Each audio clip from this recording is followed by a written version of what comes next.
કે મોટામાં મોટો ધનવાનનો કોઈ માણસ, કોઈ પુરુષ, કોઈ યુવાન, કોઈ સ્ત્રી હોસ્પિટલની અંદર મૃત્યુ પામે અને એની પાસે સારામાં સારી મોટામાં મોટી ગાડી હોય, મોંઘી કાર હોય, પણ ક્યારેય મેં સાંભળ્યું નથી કે હોસ્પિટલમાં મૃત્યુ પામેલા એના પોતાના જ પરિવારજનના શબને એની ગાડીમાં લાવે. નહીં નહીં, શબવાહિની બાંધી લ્યો ને ભાઈ. કારણ ત્યાં સંબંધ પૂરો થયો. જ્યારે શબને બાળવા માટે સ્મશાનમાં જઈએ એટલે ત્યાં પણ બધા ગ્રુપમાં બેઠા હોય, 5 અહીંયા બેઠા હોય, 5 અહીંયા બેઠા હોય, બધાએ પોતપોતાની રીતે વાતો કરતા હોય. શું કહેતા હોય? બિચારા કેટલો ઢવડો કર્યો પણ ભોગવી ન આવ્યા. માંડ ભેગું થયું, ભોગવવાનો વારો આવ્યો, ત્યાં બિચારા વયા ગયા. આમ જ થાય છે બધાયનું. આપણે કોને ખબર કેટલું ભોગવીશું. આના કરતાં છોકરાને કહી દે કે તમે કરો બાપા, અમારે તો એ મજા કરવી છે. એટલી જ્ઞાનની વાતો કરે, એટલી જ્ઞાનની વાતો કરે કે આપણને થાય કે આ ઘરે આવીને વૈરાગ લાગી જાય, આ ઘર ન મૂકી દે ક્યાં, આટલો વૈરાગ્ય લાગી જાય. પણ જેવો સ્મશાનથી નીકળે, ગામના પાદરમાં આવે અને ડંકી નીચે બેહી નાઈ લે એટલે બધો સ્મશાન વૈરાગ્ય ધોવાઈ ગયો, બધું ત્યાં મૂકી દે. એમાં જરાય સંશય નહીં, પાછો હતો ત્યાં. એટલે આપણે પણ આવું જ થાય, ઊભા થાય એટલે બધું ખખીરીને જ જાય, આઈનું આયા ભેગું લઈએ જ કામ જવું જોઈએ. આપણે તો ભેગું શું આવશે? જેટલું ધન ભેગું કર્યું એ બધું ભેગું આવશે, આમાંથી કશું નહીં આવે સાહેબ. હજી સુધીમાં મેં ક્યારેય જોયું નથી કે મોટામાં મોટો ધનવાનનો કોઈ માણસ, કોઈ પુરુષ, કોઈ યુવાન, કોઈ સ્ત્રી હોસ્પિટલની અંદર મૃત્યુ પામે અને એની પાસે સારામાં સારી મોટામાં મોટી ગાડી હોય, મોંઘી કાર હોય, પણ ક્યારેય મેં સાંભળ્યું નથી કે હોસ્પિટલમાં મૃત્યુ પામેલા એના પોતાના જ પરિવારજનના શબને એની ગાડીમાં લાવે. નહીં નહીં, શબવાહિની બાંધી લ્યો ને ભાઈ. કારણ ત્યાં સંબંધ પૂરો થયો.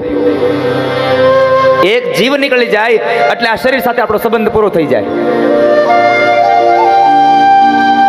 આપણે તરત ડરીએ, હવે શબને આપણી ગાડીમાં ન લઈ જવાય, એ શબ થઈ ગયું. કારણ એમાંથી જીવ નીકળી ગયો, પરમાત્મા નીકળી ગયો, અંશી નીકળી ગયો છે.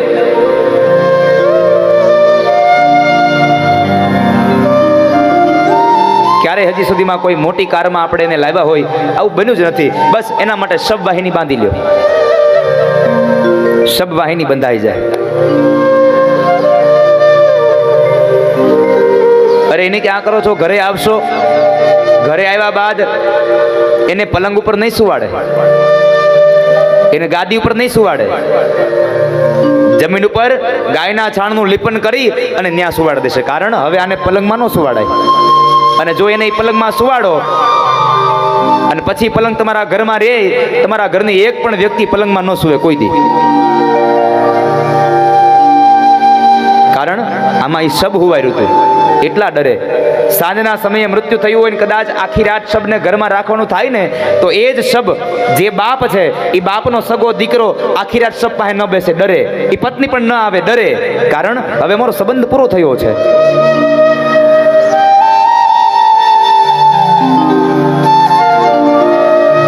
સંબંધ જીવ સાથે હોય છે સાહેબ. રડે ખરા, પણ કોના માટે રડે છે હજી આ જગતના કોઈ માણસને ખબર નથી પડી. ક્યારે તમે જો માણસ મૃત્યુ પામે ત્યારે રડો છો, શું કામ રડો છો? કોના માટે રડો છો? જો તમે જીવ માટે રડતા હોય તો જીવને તમે કોઈ દિવસ જોયો નથી તો એના માટે શું કામ રડો છો? જેને તમે જોયો જ નથી એના માટે શા માટે રડો છો? અને જો તમે શરીર માટે રડતા હોય તો શરીર તો હજી અહીંયા પડ્યું છે તો એના માટે રોવું મિથ્યા છે. શા માટે રડો છો? કોઈને ખબર નથી હજી શું કામ રડે છે માણસ. કોના માટે રડે છે એ નથી ખબર. જીવ માટે કે શરીર માટે?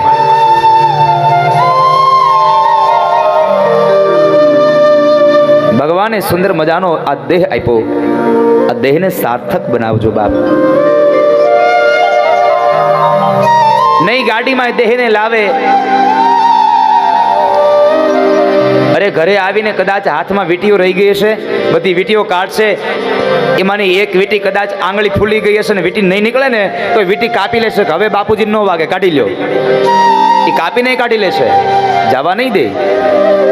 અને પછી એના મોઢામાં હરિદ્વારથી 10 રૂપિયાની 3 પવિત્રી લાવ્યા હોય, ઈતરામાનો કવડો મૂકે, આ પવિત્રી લ્યો. આટલો જીવ આપણો હાલે. હજી સુધીમાં મેં નથી જોયું ક્યાંય કે કોઈના મોઢાની અંદર ક્યારેય સોનાની વીંટી કોઈ મૂકી હોય. ત્યાં ત્રાંબાનો જ કવડો, ત્રાંબુ જ પવિત્ર, બીજું કઈ પવિત્ર જ નહીં. ન જવા દઈએ. પહેરેલા કપડા કાઢી લઈએ, નવું ખાપણ ઓઢાડી દઈએ. ક્યાં સુધી? સ્મશાન સુધી. સ્મશાને જઈને ખાપણ પણ કાઢી લઈએ છીએ. કંઈ ભેગું નથી લઈ જવા દેતા. ભેગું આવશે તો માત્ર તમારું કરેલું સત્કીર્તન, તમારું કરેલું સત્કર્મ આવશે, તમારું કરેલું પુણ્યનું ભાથું ભેગું આવશે. બાકી કશું તમારી સાથે નહીં આવે આ જગતમાંથી. મારું મારું કરીને ધન મેળવ્યું રે, મારું મારું કરીને ધન મેળવ્યું રે, એમાં તારું નથી તલભારયંત, કાળે સગું નહીં કોયનું રે, એમાં તારું નથી તલભારયંત, કાળે સગું નથી કોયનું રે. અંતકાળે કોઈ સગું નથી. મારું મારું કઈ બધું ભેગું કરશો પણ બધું અહીંયા જ પડ્યું રહેશે. કોઈ દીકરાઓ સાથે નહીં આપે. અને જો મારું હોય ને એ સાથે આવે સાહેબ.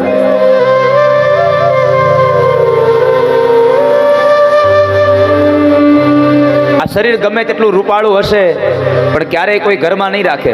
કોઈ દીકરો એમ નહીં કે મારા પપ્પા મને બહુ વાલા હતા, બેદી ભલે ઘરમાં રહ્યું સબ નહીં. જવા જ દો.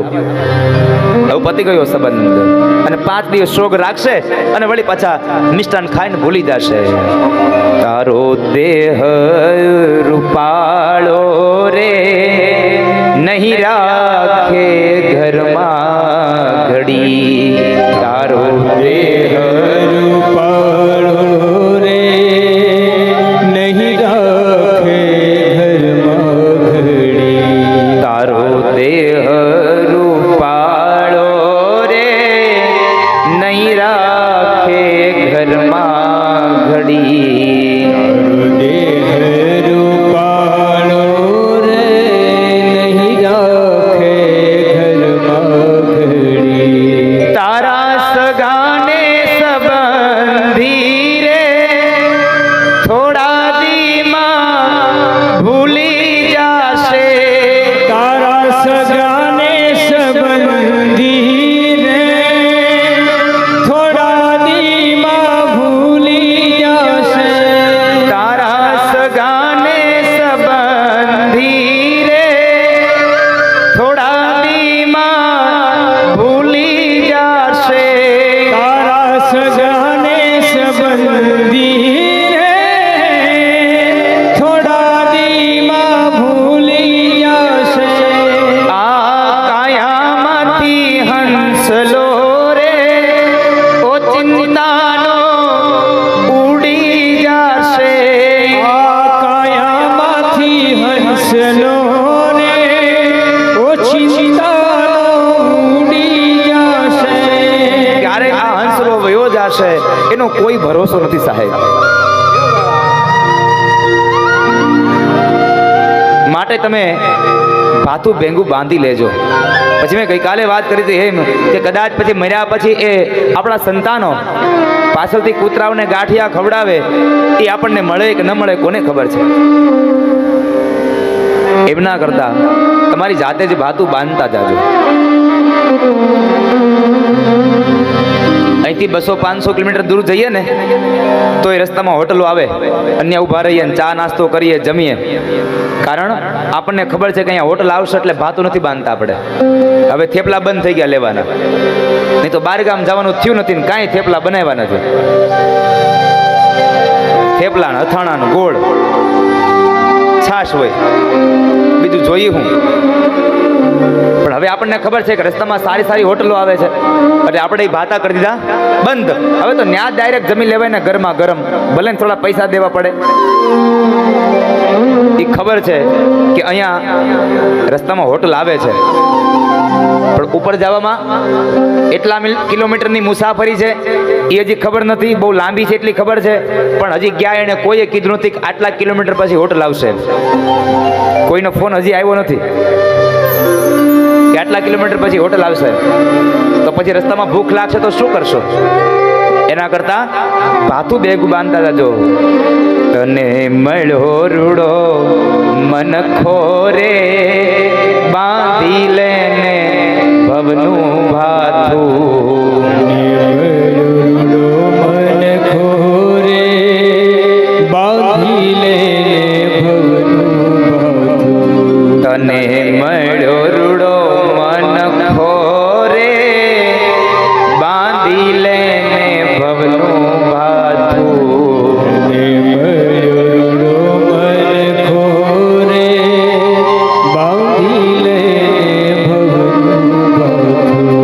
થાને કૃષ્ણ ભક્ત સાચો રે, ફેરો તારો સફળ થાશે. કૃષ્ણ ભક્ત સાચો રે, ફેરો તારો સફળ થશે. કોણ જાણી શકે કાળને રે, સવારે કાલ કેવું થાશે. કોણ જાણી શકે કાળને રે, સવારે કાલ કેવું થશે. કોને ખબર છે કાલ સવારે શું થશે? કાલ સવારના સત્રમાં આપણે આવીને અહીંયા કથા સાંભળશું કે નહીં સાંભળીએ કોને ખબર છે? સવારે ઉઠી જાવું એ હજી ભગવાનના હાથમાં છે. એ ઉઠાડે તો ઉઠીએ, નહીં તો શું ઉઠીએ? પણ એ ઉઠાડશે જ નહીં તો શું કરશો? એના કરતા સવારમાં વહેલું નીકળવાનું થાય એટલે શિરામણ કરાય હોતે એટલે ભાતું ભેગું બાંધતા જાજો અત્યારથી. ન જાણ્યું જાનકી નાથે કાલ સવારે શું થવાનું. તો આપણે તો કાળા માથાના મનુષ્યો છીએ. સુખદેવજી મહારાજ કહે છે રાજા જેનું મૃત્યુ નજીક આવે એણે ભગવાનનું યજન કરવું જોઈએ.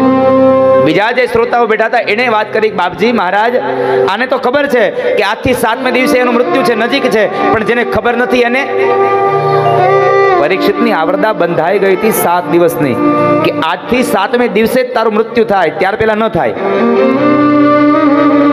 જ્યારે આપણી આવરદા આપણને ખબર નથી કેટલી આવરદા બાકી છે, પણ એક વાત નક્કી છે કે પરીક્ષિતનું મૃત્યુ 7મે દિવસે હતું અને આપણું મૃત્યુ 7 દિવસમાં છે. પરીક્ષિતનું મૃત્યુ 7મે દિવસે હતું, આપણું મૃત્યુ 7 દિવસમાં. પ્રાથમિક શાળામાં ગુજરાતીમાં કવિતા આવતી, રવિ પછી તો સોમ છે, ત્રીજો મંગળવાર, બુધ ચોથો, ગુરુ 5મો, છઠ્ઠો શુક્રવાર, શનિવાર તે 7મો, છેલ્લો વાર ગણાય. આમ કરીને અઠવાડિયું 7 વારનું થાય. 7 જ દિવસમાં મૃત્યુ છે. કોઈક સોમવારે જાહે, કોઈક મંગળવારે ટપકી જાહે. જવાનું બધાની વાત નક્કી છે. કોક જાહે, કોક મળશે, કોક મૃત્યુ પામશે, કોક મળશે, કોક વિખૂટો પડશે. બધાનું થવાનું છે સાહેબ. કારણ આ કાયામાંથી હંસલો રે, ઓ ચિંતાનો ચાલ્યો જાશે. કાયામાંથી હંસલો રે, ઓ ચિંતાનો ચાલ્યો જશે. માટે પરમાત્મામય જીવન બનાવજો. પુત્ર પૌત્રાદિક સંપદામાં આસક્ત બની અને જીવન વ્યર્થ ન કરશો. કારણ આ સ્વરૂપ છે ચિદાનંદ રૂપ શિવોહમ શિવોહમ. ચિદાનંદ રૂપ શિવોહમ શિવોહમ. ચિદાનંદ રૂપ છે આ સાહેબ, શિવનું અંશ છે. માટે જેણે પણ ભગવાને જીવાત્મા પ્રત્યેનો અધિકાર આપ્યો છે, માણસ હર હંમેશા ભગવાનનું યજન કરજો, પરમાત્માનું રટન કરજો. ત્યારબાદ ભાગવતનો આરંભ થયો. વર્ણ વ્યવસ્થાની વાત બતાવી, આ જગતના નિર્માણની કથા બતાવી, ભગવાનના આ વિરાટ સ્વરૂપ છે આ જગત એની વાત બતાવી. અને સુખદેવજી મહારાજ રાજા પરીક્ષિતને કહે છે રાજા આ જગતમાં દરેક જીવાત્માને મુક્તિ મળવાની છે. કોઈને આજ મળશે, કોઈને કાલ મળશે, કોઈકને આ જન્મે મળશે, કોઈકને બીજા જન્મે મળશે. મુક્તિના 2 પ્રકારો છે. કોને કેવી મુક્તિ લેવી એ નક્કી તમારે કરવાનું છે. એક સદ્યો મુક્તિ અને ક્રમ મુક્તિ, 2 પ્રકારની મુક્તિ છે. જો આને આપણી તમારી ભાષામાં સમજાવું તો મુસાફરી કરવાની વાત નક્કી છે, મરવાનું છે નક્કી છે. એટલે મુસાફરી કરવાની વાત નક્કી છે. હવે મુસાફરી શેમાં કરવી એ નક્કી તમારે કરવાનું. પ્લેનમાં કરવી છે કે ટ્રેનમાં? પ્લેનમાં કરવી છે તો સુરતથી બેહો સીધા દિલ્હી. આ પ્લેન મુસાફરી, આ સદ્યો મુક્તિ. સુરતથી બેસો અને દિલ્હી જાઓ, પણ વચમાં બધા સ્ટેશન લેતા જાય, અંકલેશ્વર ને ભરૂચ ને નડિયાદ ને વડોદરા બધું લેતું જાય. આ ક્રમ મુક્તિ, ટ્રેન મુસાફરી. પ્લેનમાં બેસશો જલ્દી પહોંચશો, ભાડું વધારે થાય. ટ્રેનમાં બેસશો ભાડું ઓછું થાય, મોડા પૂગશો. નક્કી તમારે કરવાનું છે, એક પછી એક સ્ટેશન લઈને જવું છે. દિલ્હી જાશો એ વાત નક્કી છે. દરેકે દરેક જીવાત્માને ભગવાને વરદાન આપ્યું છે કે તને હું મુક્તિ કરીશ, તને મોક્ષ આપીશ, આ વાત નક્કી છે. પણ કેવી રીતે મોક્ષ મેળવવો એ તારે નક્કી કરવાનું છે. ટ્રેનમાં બેવું છે, પ્લેનમાં. મનુષ્ય અવતાર પૂરો થાય એટલે સીધી જ મુક્તિ, એ તારા હાથમાં છે. મનુષ્ય અવતાર પૂરો થાય પછી પરશુયોનીમાં પતંગા બનવાનું, કીડા બનવાનું, મકોડા બનવાનું, આ નક્કી તારે કરવાનું છે. ક્રમ મુક્તિ જોઈએ છે કે સત્ય મુક્તિ? જો સત્ય મુક્તિ જોતી હશે તો ભગવાનના નામનું નાણું ખર્ચવું પડશે સાહેબ, ભગવાનના નામની ટિકિટ લેવી પડશે. અને ક્રમ મુક્તિ જોતી હશે તો થોડી ઘણી લેશો તો હાલશે, વાંધો નહીં આવે. એટલે મનુષ્ય અવતાર પૂરો થાય અને જેને જેને ડાયરેક્ટ મુક્તિ કેળવી છે એ આ 7 દિવસમાં મન ભરીને નાચી લેજો. કદાચ હારે કનૈયો નાચી લઈ અને હારે લેતો જાય, બાવડું પકડતો જાય.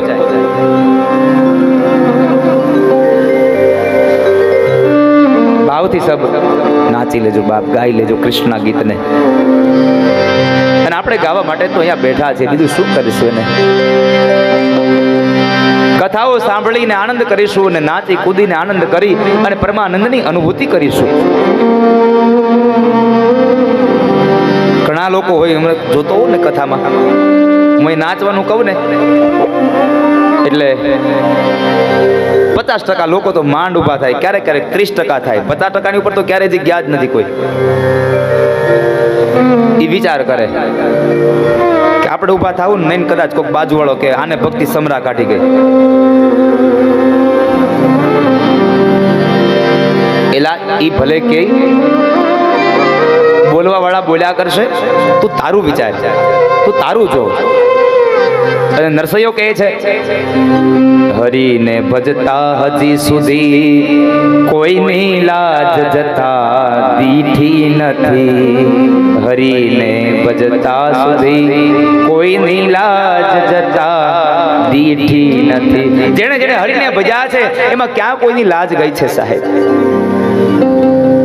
એમાં લાજ ન જાય, એમાં તો પોઠો પડીને ભાગે. જેને જેને હરીને ભજ્યા છે એમાં આપણી લાજ નહીં જાય, લાજ હરીની જશે. નરસૈયો કહે છે કે એ કનૈયા, આ કામ મારું નહીં, આ કામ તારું છે. અને જો તું નહીં આવે તો લાજ મારી નહીં જાય, લાજ તારી જશે. બધાય કહેશે કે તો તને નરસૈયો માને છે, આ લાજ તારી ગઈ.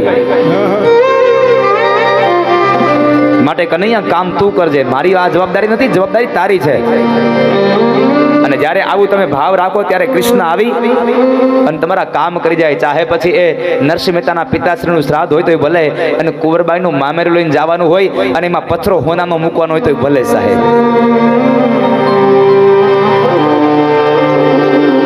એ કામ કરી જાય છે. પણ જેણે હરીને ભજ્યા છે એના કામ થયા છે. અરે કૃષ્ણ કદાચ મને તો નવાઈ એ વાતની લાગે છે, આપણે કૃષ્ણને એકને જ માત્ર ને માત્ર પૂર્ણ પુરુષોત્તમ કહીએ છીએ. માત્ર પૂર્ણ પુરુષોત્તમ કૃષ્ણ એક જ છે, બાકીના બધા અર્ધનારીશ્વર છે. કૃષ્ણ પૂર્ણ પુરુષોત્તમ છે.